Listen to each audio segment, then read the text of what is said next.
Hello，大家好，歡迎收睇香港馬頻道。今次咧就出一條片俾我哋嘅香港馬王嘉應高升啦，希望佢可以喺2026年咧就打破精英大師保持咗20幾年嘅17連勝紀錄。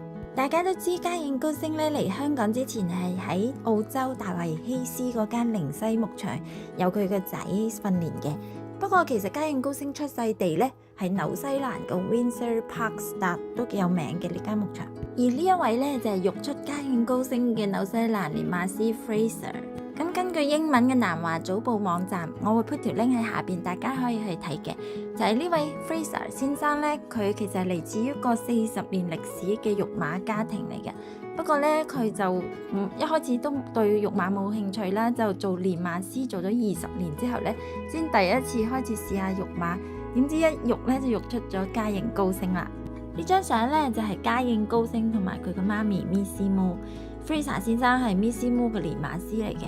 Missy Mo 都係好叻嘅匹茲馬，佢曾經喺 G3 賽事跑過第4名，同埋佢25次出賽就贏過5場啦。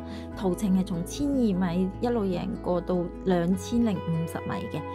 咁但係因為佢個 hip 即係後裝嘅關節有問題啦，最尾就退咗役。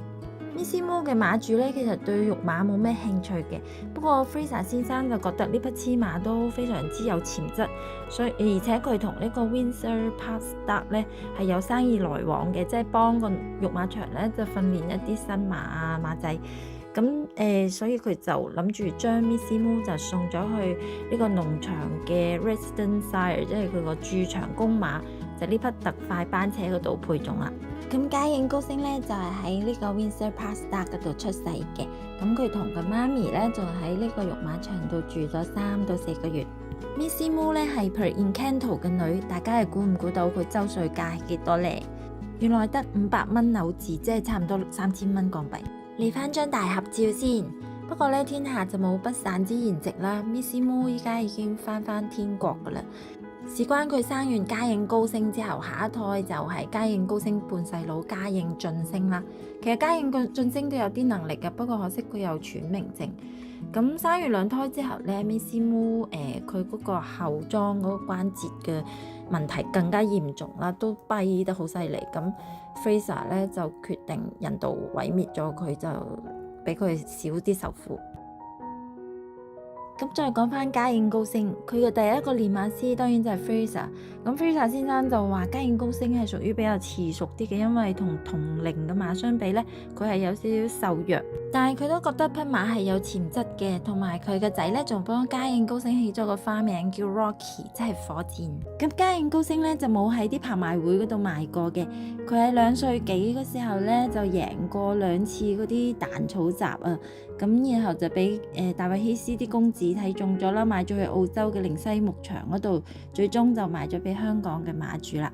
咁佢哋草集都係一放到底贏嘅。咁之後嘅事大家都知啦，嚟咗香港之後，嘉應高升已經一步一步成為世界最高分嘅短途馬同埋香港馬王，而且就直逼精英大師17連勝嘅紀錄，相信2026年好快就會創造呢個世界歷史。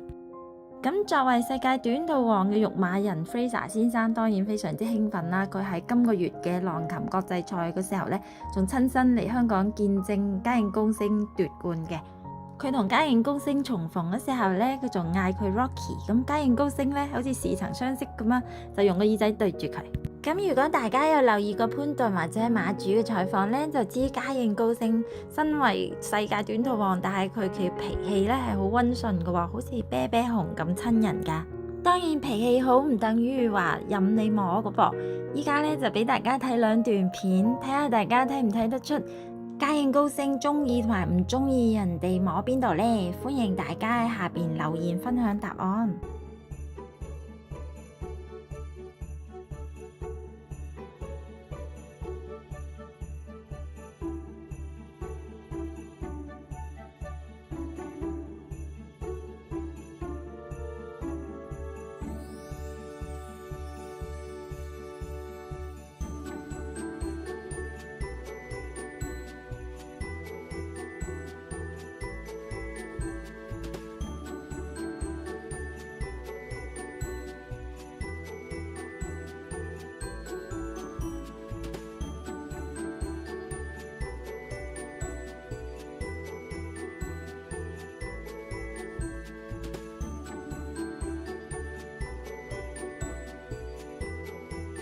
好啦，睇完兩段片，相信大家對家燕高升嘅認識又多咗啲啦。其實啲馬仔都幾得意嘅，就算唔同品種都係一樣喎。假如唔中意就會縮耳嘅，假如佢中意你摸某個地方呢，佢都會用表情話俾你聽嘅。譬如佢個 nostril 或者鼻孔呢會吹下吹下，咁另外佢個 muscle 呢，即係個嘴嗰部分呢，會左右咁扭一扭，然後呢個下唇又會放鬆啦。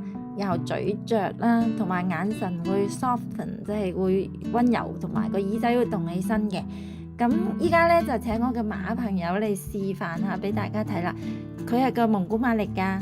咁去片之前咧，提醒大家可以留意下我擦佢肩胛骨嗰個位嘅時候，即係個綠色框框。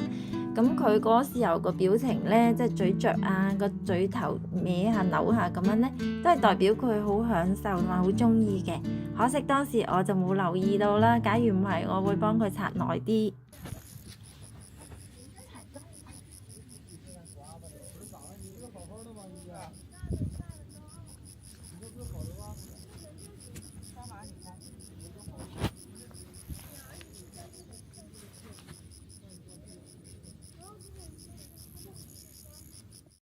好啦，今集咧就分享到呢度，希望大家都睇得開心啦。咁預祝咧大家同埋啲馬咧喺2026年咧就美滿安康開心嘅。